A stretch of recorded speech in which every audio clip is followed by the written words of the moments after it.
क्यों, मैं उदित राज बोल रहा हूँ। नमस्कार। जय भीम। नमो बुद्धाय। 1 दिसंबर 2024 को दिल्ली के रामलीला मैदान में दलित, ओबीसी, माइनॉरिटीज, आदिवासी के द्वारा अर्थात बहुजन समाज के द्वारा रैली करी जा रही है। रैली है आरक्षण और संविधान बचाने के लिए।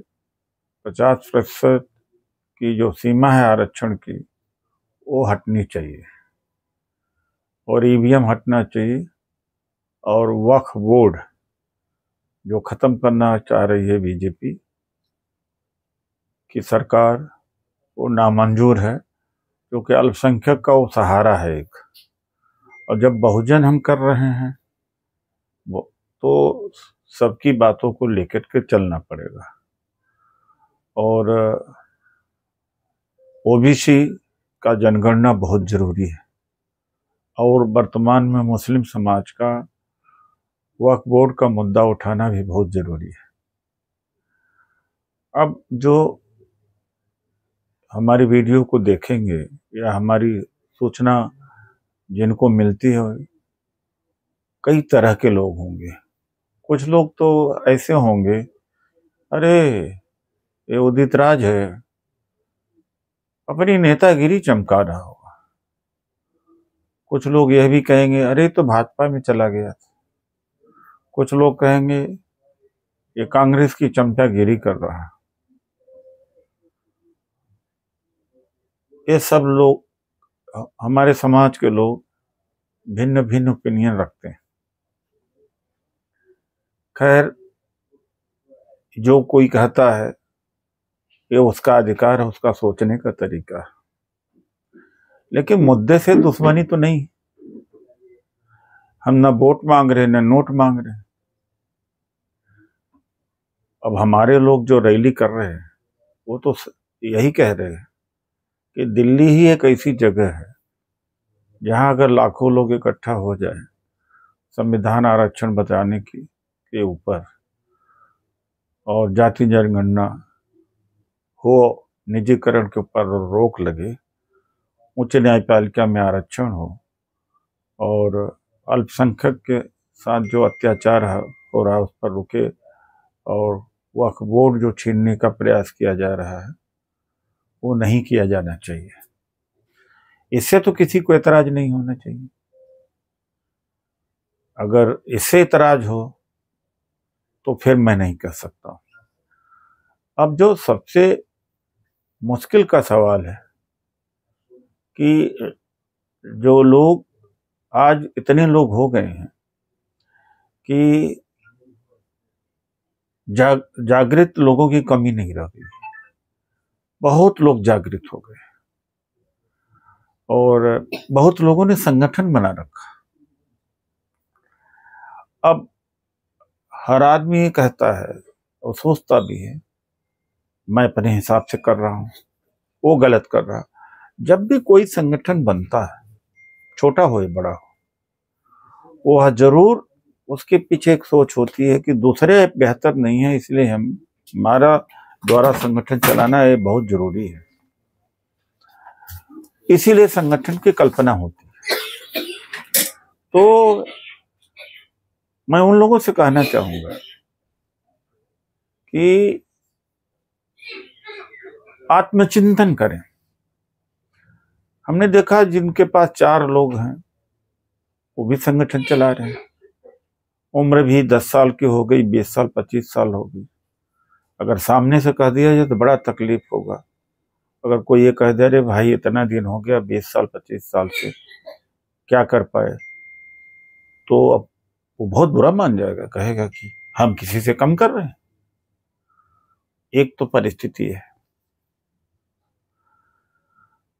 हम ये कहते हैं कि आंख मूंद करके एक चिंतन तो करना चाहिए। चाहे 10 साल चला ऑर्गेनाइजेशन चला है या 20 साल या जितना भी समय हो, उसका रिजल्ट कहाँ? अगर रिजल्ट नहीं है, वो मैं ये नहीं कह रहा हूं कि हमें समर्थन करे या जरूरी है वो रैली में है, लेकिन जो कर रहा है उसका रिजल्ट अगर उससे मिलेगा तो उसका व्यक्तिगत भी फायदा होगा और समाज का भी फायदा होगा, परिवार के लोग भी खुश होंगे कि हाँ भाई हमारे यहाँ नेता है, रिश्तेदार भी खुश होंगे। लेकिन बहुत कम लोग हैं जो ठहर करके इस चीज को देखते हैं, आत्मचिंतन करते हैं। सब अकड़े हैं आपस में। और महाराष्ट्र में जो आंदोलन चला वो एक उदाहरण है समझने का। मैं जब भी जाता हूं कहते हैं अरे बाबा साहब का मिशन अधूरा है, लोगों को अंबेडकर की समझ नहीं, अब हम बाबा साहब का मिशन चलाएंगे। तो संगठन बना देता, उसी में से 10 लोग 5 लोग कुछ दिन चलते हैं, फिर उसी में से एक टूट होता है। वो कहता है कि गलत आदमी है, अहंकारी है, आरएसएस का आदमी है, बाबा साहब का मिशन हमें पता है, हम चलाएंगे। उम्र हो गई 70 वर्ष, उम्र हो गई 65 वर्ष, उम्र हो गई 72 वर्ष, 50 वर्ष, वो कह रहा है कि 4 आदमी हैं, हम मिशन चलाएंगे। अरे भाई, लोकतंत्र में गलत आदमी से ही जुड़े, लेकिन जब शक्ति नहीं होती तो कुछ भी नहीं होता। और खासतौर से 2014 के बाद जो रिग्रेसिव आइडियाज आई हैं, जो पिछड़ापन है कि उसमें तर्क का गुंजाइश नहीं रह गई है और कुतर्क का कोई जवाब नहीं। वो तो अगर जब तर्क की गुंजाइश नहीं हो जाती तब बड़ा मुश्किल होता। तर्क और तथ्य दोनों करके देखना चाहिए।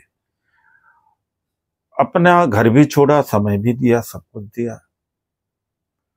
उन्हें एक कलर का ट्रांसफर करा सकता है, न अपने गांव के अत्याचार को रोक सकता है, न एमएलए एमपी से कोई काम करा सकता है, न थाने में 10 को बचा सकता है, न सरकार के ऊपर असर डाल सकता है, न उसकी बात मीडिया में कोई जानता होता है। और तो भी वो लगा पड़ा हुआ। अच्छा, इसका भी जवाब लोगों ने कहा, अरे मनुवादी मीडिया है।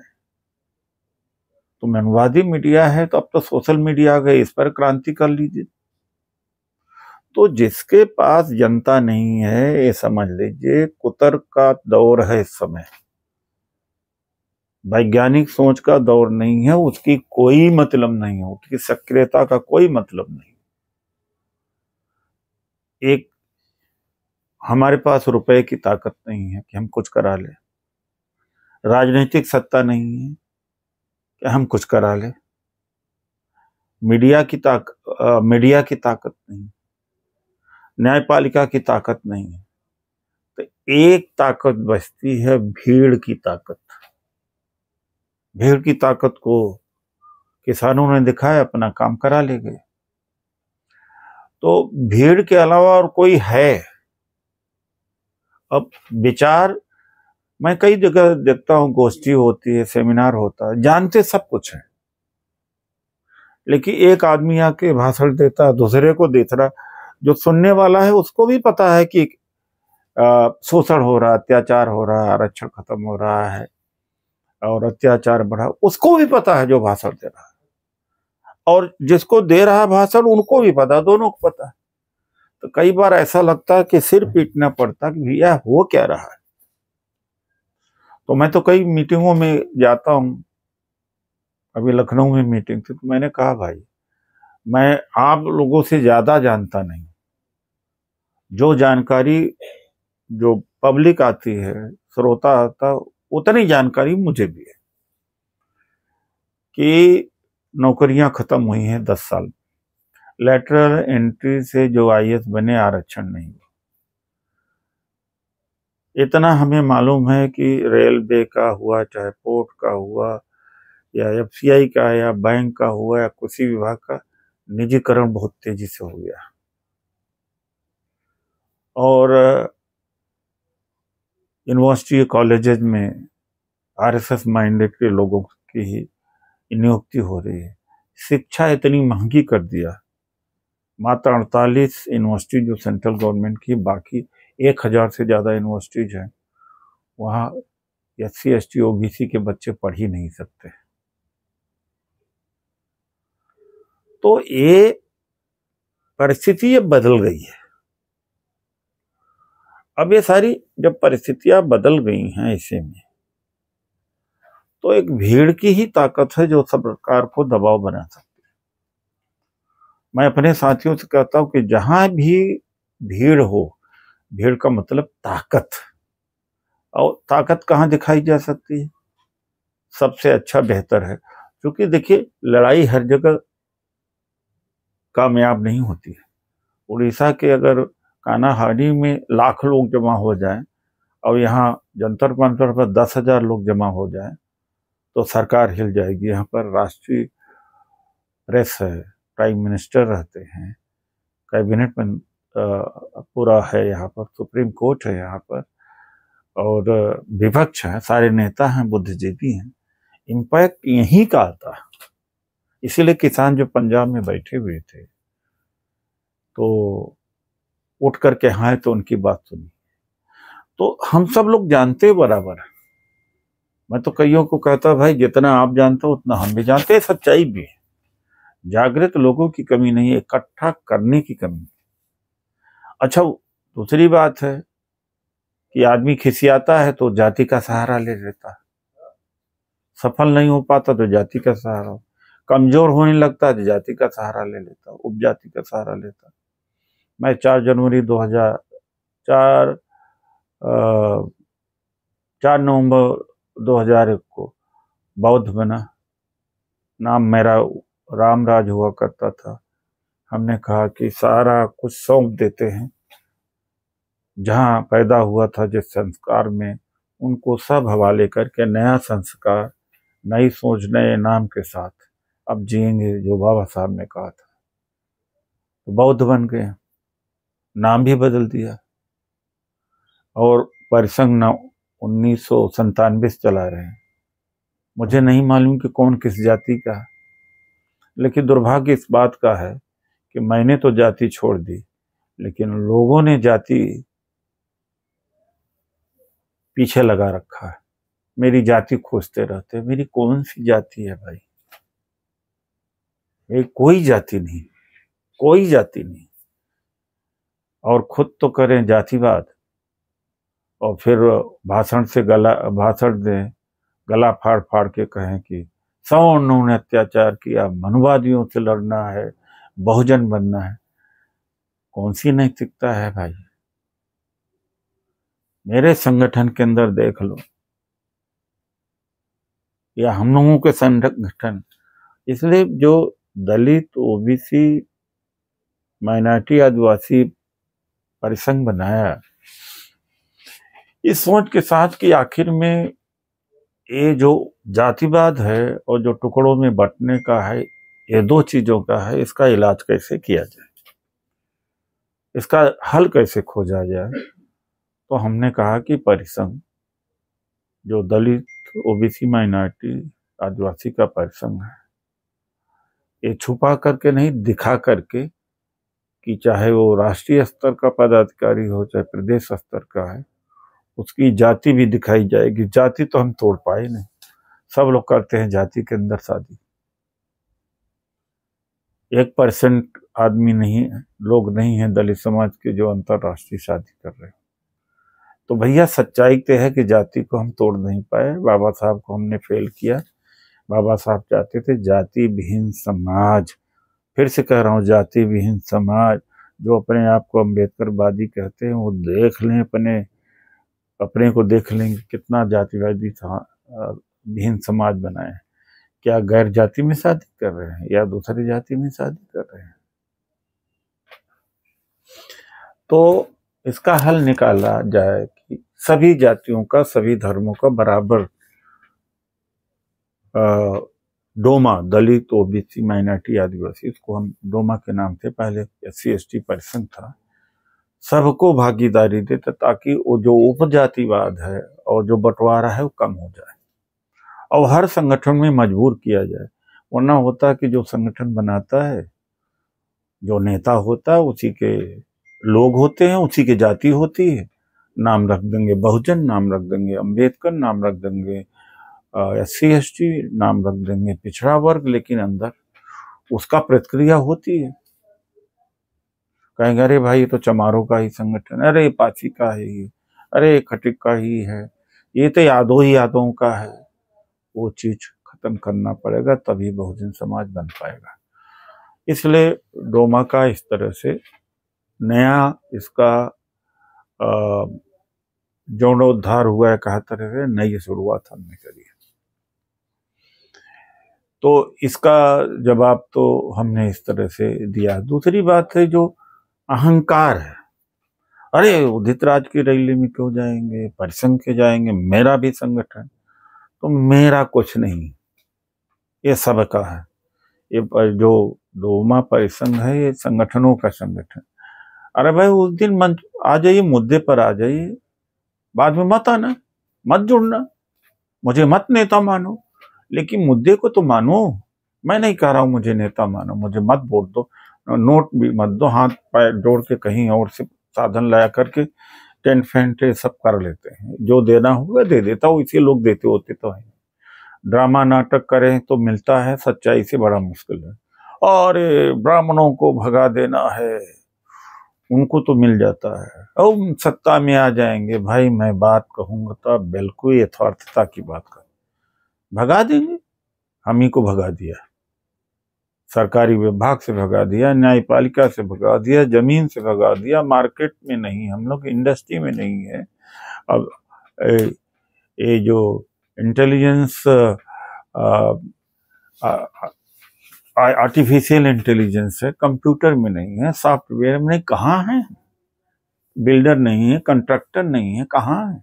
हम ही को भगा दिया। जो था शिक्षा से ही भगा दिया। तो सुनने में बड़ा अच्छा लगता है, अरे भगा देंगे। अब भगाने में लगे हुए, पता लगा कि हाँ सब कुछ छिन गया।